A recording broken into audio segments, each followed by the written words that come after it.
So I am here with Stephen Merrill, who is the former governor of New Hampshire and also the president of Bingham Consulting. And welcome to the ICD. And I have a few questions for you about cultural diplomacy.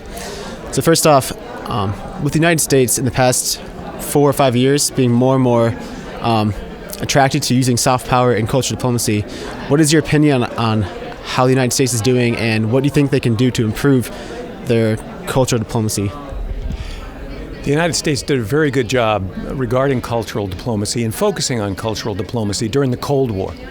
After the Cold War, it decided that it was going to spend its time and energy and resources on other things, and we suffered as a result of that. After 9/11, for example, we found out that many people around the world considered George W. Bush and Osama bin Laden frighteningly close in terms of their philosophies and their impact or the generosity that they were generating. That was pretty frightening to us as Americans.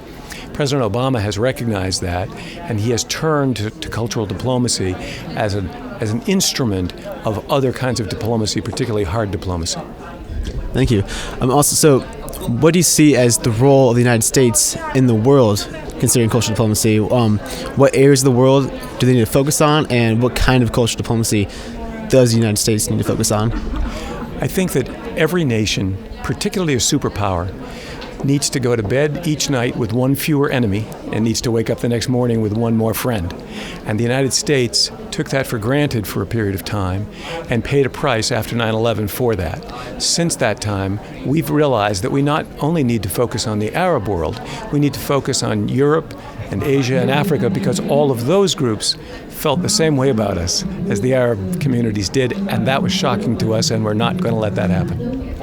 And as you are the president of Bingham Consulting, what kind of cultural diplomacy outlook do corporations have? I mean, I know you do a lot of dealing with corporations.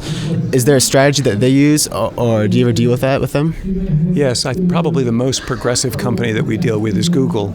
And Google recognizes the importance of cultural diplomacy.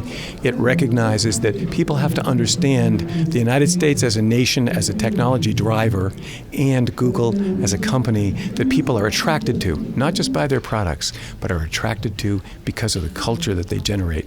I think that's a good example of what can be done by the entire economic drivers in the United States. If we all get together and do that, we can change things, and we'll upgrade cultural diplomacy significantly around the world. Okay, well, thank you very much, Mr. Merrill. Thank you for coming to ICD and speaking with us. Thank you very much.